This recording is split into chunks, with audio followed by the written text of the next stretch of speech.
महामहिम राज्यपाल आचार्य देवव्रतजी, आपले लोकप्रिय मुख्यमंत्री देवेंद्र फडणवीसजी, उपाध्यक्ष अण्णा बनसोडे, मंत्री संजय राठोड, मंत्री मंगल प्रभात लोढा, मंत्री आशिष शेलार, मंत्री संजय शिरसाट, आनंदराज आंबेडकरजी, नरेंद्र जाधवजी, श्री कालिदास कोळंबकरजी, राहुल शेवाळे, संजय बनसोडे, सर्व व्यासपीठावरील सन्मान्य मान्यवर, महापालिकेचे आयुक्त आहेत, त्याचबरोबर अन्य सर्व मान्यवर, अमित साटमजी आणि नागसेन कांबळे, भारतीय संविधानाचे शिल्पकार, प्रज्ञासूर्य, युगप्रवर्तक, महामानव, भारतरत्न बाबासाहेब आंबेडकर यांना मी विनम्र अभिवादन करतो. परमपूज्य बाबासाहेबांच्या पवित्र स्मृतींना अभिवादन करण्यासाठी, त्यांच्या कार्यापुढे नतमस्तक होण्यासाठी राज्यभरातून, देशभरातून, जगभरातून आपल्यासारखे लाखो अनुयायी या पवित्र अशा चैत्यभूमीवर दाखल झालेत. डॉक्टर बाबासाहेब आंबेडकर युगपुरुष आहेत, समतेचे पुजारी आहेत. डॉक्टर आंबेडकर बाबासाहेब हे भारतीय स्वातंत्र्याचा आणि समतेचा सूर्य आहे. या सूर्याला वंदन करण्यासाठी आपण सगळे या ठिकाणी जमलोय. हा सूर्य महाराष्ट्राच्या अंगणात जन्मला होता, ज्याच्या तेजाने संपूर्ण विश्व तेजोमय झालं. अशा डॉक्टर बाबासाहेब आंबेडकरांचं आपल्या समाजावर प्रचंड मोठे उपकार आहेत. डॉक्टर बाबासाहेब आंबेडकरांनी उभारलेला लढा मानव मुक्तीचा लढा होता. समता, बंधुता, न्याय, स्वातंत्र्य आणि लोकशाहीचा लढा होता. बाबासाहेबांचं जीवन आणि त्यांचे विचार म्हणजे धगधगता अंगार होता. मात्र या महामानवाचं हृदय अपार कारुण्याने भरलेलं होतं. बांधवांनो आणि भगिनींनो, डॉक्टर बाबासाहेबांचं जीवन म्हणजे ज्ञानाच्या बळावर अन्यायाविरुद्ध केलेला अभूतपूर्व संघर्ष होता. खरं म्हणजे या ठिकाणी ज्या समाजानं त्यांना पाणी नाकारलं, त्या समाजात त्यांनी शिक्षणाचं महत्त्व ओळखलं. अत्यंत हलाखीत अपमान सहन करून त्यांनी ज्ञानसाधना केली. जगातील सर्वश्रेष्ठ विद्वानांच्या पंक्तीत आपलं स्थान बाबासाहेबांनी निर्माण केलं. त्यांच्या जीवनातून आपल्याला एकच शिकवण मिळते, ती म्हणजे शिक्षण हाच सर्वात मोठा आपला आधार आहे.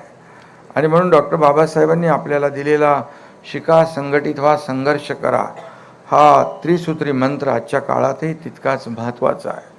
डॉक्टर बाबासाहेब आंबेडकर यांचं सर्वात मोठं योगदान म्हणजे त्यांनी देशाला सर्वोत्तम अशी भारतीय संविधान, आपली घटना अर्पण केली.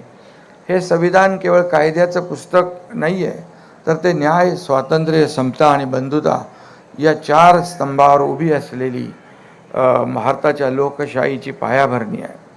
आपण कल्पना केली, ज्या व्यक्तीला जीवनात इतके अन्याय सोसावे लागले, त्या व्यक्तीने ज्या राष्ट्रासाठी संविधान लिहिलं, तेव्हा त्यात बदल्याची भावना नव्हती, देशद्वेष नव्हता, मत्सर नव्हता. प्रत्येक भारतीयाला सन्मानाने जगण्याचा हक्क देण्याची उदात्त भावना त्यांच्या मनामध्ये होती. आणि म्हणून बाबासाहेबांचं कार्य हे एका विशिष्ट समाजापुरतं मर्यादित नव्हतं, ते संपूर्ण मानवमुक्तीचं कार्य होतं असं म्हणायला लागेल आपल्याला. बाबासाहेबांनी आपल्या ज्ञानाचा उपयोग तळागाळातील दुर्बल, वंचित आणि उपेक्षित समाजाला सशक्त बनवण्यासाठी केला. त्यांनी आपल्याला स्वाभिमानाने आणि आत्मसन्मानाने जगण्याचा संदेश दिला, अधिकार दिला. सुराज्य आणि स्वराज्य यांच्यातला फरक बाबासाहेबांनी नीट आपल्याला सांगितला. गावागावातून खोलवर रुजलेल्या जातीभेदाची त्यांना जाण होती. संकुचित जातीय, धार्मिक किंवा राजकीय अन्य स्वार्थासाठी त्यांनी राष्ट्रनिष्ठा कधीही बाजूला ठेवली नाही. आणि म्हणून स्वातंत्र्यानंतर कायदा मंत्री म्हणून सत्तेत सहभागी होताना, शेड्यूल कास्ट फेडरेशन काढताना, धर्मांतराची घोषणा करताना अशा महत्त्वाच्या जीवनप्रसंगी सतत त्यांनी राष्ट्रनिष्ठा जागृत ठेवली.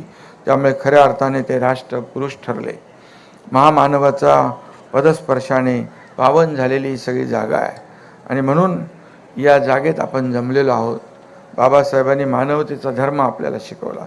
दीक्षाभूमी किंवा चैत्यभूमी इंदू मिल इथे होणारं भव्य दिव्य स्मारक ही स्थळं जी आहे राज्यासाठी नाही तर आपल्या देशासाठी भूषण ठरतील. आणि म्हणून इंदू मिल इथं जगाला हेवा वाटावा असं भारतरत्न डॉक्टर बाबासाहेब आंबेडकर यांचं स्मारक उभारण्यात येतं आहे. आज आपण केवळ एका महामानवाचं स्मरण करत नाही तर संपूर्ण भारताच्या विवेकाचा आणि स्वाभिमानाचा हा जागर आहे. हा माणुसकीच्या धर्माचा सोहळा आहे.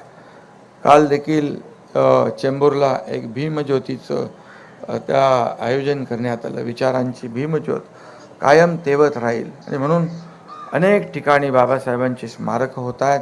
यातून सर्वसामान्य लोकांना प्रेरणा मिळते, ऊर्जा मिळते.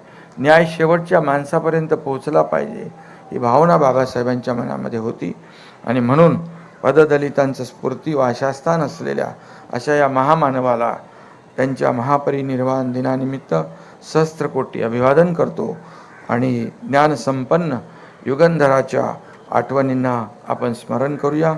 मिळून आपण सारे समता प्रस्थापित करूया. जय हिंद, जय महाराष्ट्र, जय भीम.